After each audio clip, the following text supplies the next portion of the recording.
Robert E. Lee, Apple, and Dolly Parton are all on this day. Welcome back to On This Day. Today's date is January 19th, 2023. It is the 19th day of the year. You got 346 days left, so start planning your New Year's resolution now. Today is the third Thursday in the third week and the 30th day of winter. We've got a month in. You got 60 days left until spring. If today's your birthday, your birthstone is a garnet. Today is National Robert E. Lee Day. Now, this isn't an official holiday, and it's really not a national holiday, but they call it National Robert E. Lee Day. And it's only celebrated in a few southern states. If you don't know who Robert E. Lee was, he was a Confederate general during the Civil War.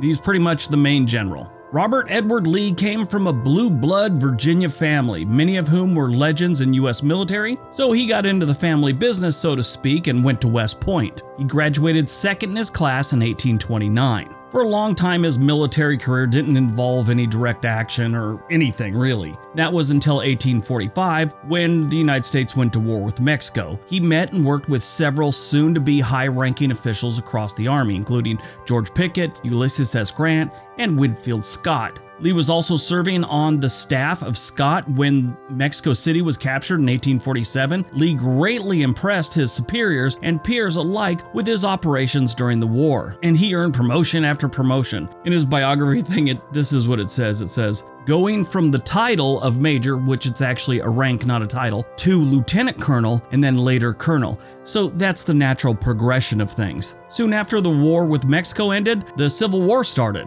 Because of his rank and his reputation, there were recommendations for him to command the Union Army. In April of 1861, President Abraham Lincoln signaled that this was probably a good idea. However, Lee declined, instead resigning his command and going home to Virginia. Now, this was at the very beginning of the Civil War, and he became an advisor to the Confederate President, Jefferson Davis. He eventually became the commander of the Army of Northern Virginia in 1862 and remained at that post until his surrender 3 years later. All right, let's see what else January 19th has given us. 1883, the first electrical lighting system employing overhead wires is built by Thomas Edison and begins service in New Jersey. 1915, George Claude patents neon discharge tubes for use in advertising. Now we have neon lights. 1920, the United States Senate votes against joining the League of Nations, and the American Civil Liberties Union is founded, or ACLU. 1946, General Douglas MacArthur establishes the International Military Tribunal for the Far East in Tokyo to try Japanese war criminals. And they had a lot of them. I read this whole book on Harry S. Truman years ago, and he was debating and,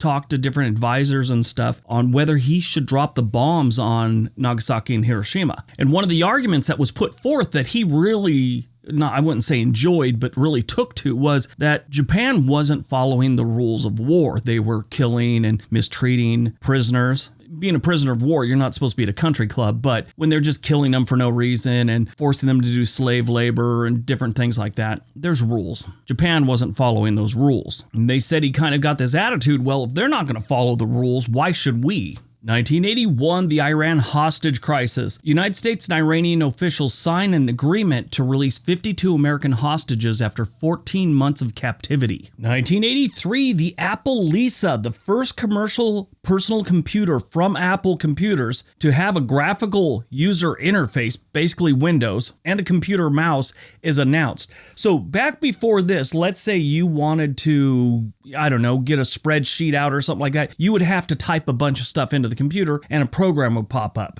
I heard one person explain this advancement as if you thought about the old days when people were rubbing two sticks together to get fire and then someone gave them matches, it's about the same type of leap, which is the truth. I mean, I know there's a lot of computer nerds out there that know how to do everything on a computer, but 99% of us need those little window buttons to click. 2012. Hong Kong-based file sharing website Mega Upload is shut down by the FBI.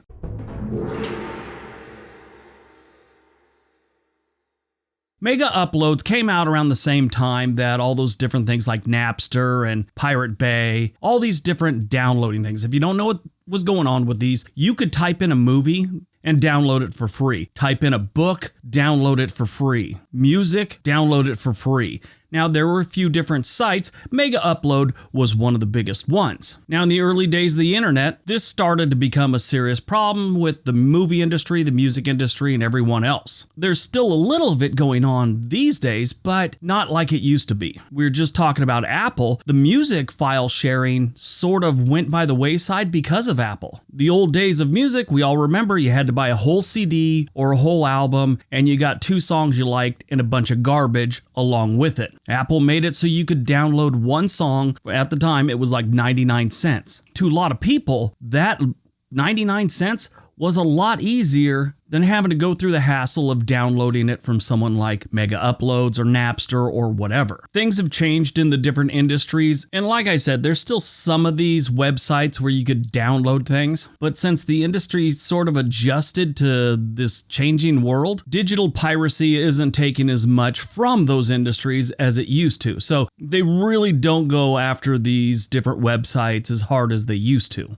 Now, Mega Uploads was run by a man named Kim Schmintz, who eventually changed his name a couple times. One time he was known as Kim Bull, then he was known as Kim Tim Jim Vester, and then finally he became known as Kim.com. He was a hacker that had been arrested for computer fraud and data espionage, things like that. Little embezzlement sprinkled in there. These days he bills himself as a German-Finnish internet entrepreneur and political activist. To me, he looks like Curly from the Three Stooges if Curly had a cupcake addiction. After doing some time in prison, he decided he was going to be a politician. That never really worked out. Then he started to be a conspiracist and spread a bunch of rumors about the Seth Rich murder. Movies released on January 19th, 1990, Tremors, a monster movie about underground creatures who begin to take victims of a small isolated town one by one. The movie launched a 6-film franchise. I watched the first one. It was very entertaining, I have to admit. It's kind of comical. It's kind of scary-ish. Had Fred Ward in it, Kevin Bacon. Sadly, Fred Ward just died last year. Great actor. Who didn't love him and Remo Williams? Of course, by the time they got to film 6 in the series, none of the main actors were there anymore. The creatures that pulled people into the sand were.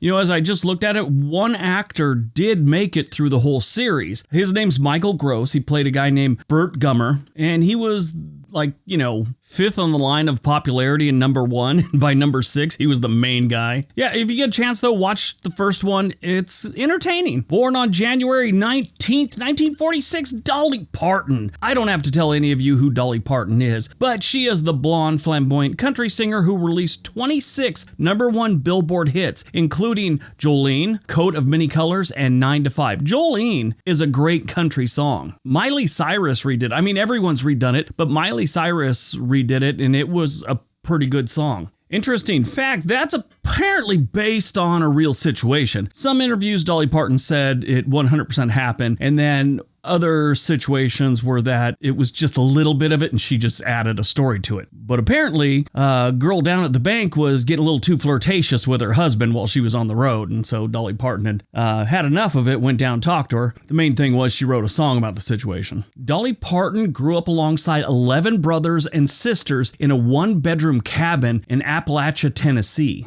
She learned to sing in church. She married her husband, Carl Dean, on May 30th, 1966, after meeting him in a laundromat in 1964. I didn't know this, but she actually composed the song I Will Always Love You, which Whitney Houston later covered and was probably one of Whitney Houston's biggest songs. Died on January 19th, 2007, Bam Bam Bigelow. He was born Scott Charles Bigelow, and he was an American professional wrestler. He was about 6'4" and weighed almost 400 pounds. He was a huge man. I remember me and my friends when I was in the Army got into wrestling for a while. I mean, you're looking for something to entertain you, and we got all into this for a while. We also got into soap operas, but I always liked Bam Bam Bigelow. He was pretty entertaining. He was in several different wrestling organizations, including a couple stints with the WWF. He even tried his hand at mixed martial arts. He had one fight with the guy Chemo, which he was dominating for most of the fight. I've seen it on video, but in the end, Chemo got a rear naked choke on him, and that was it.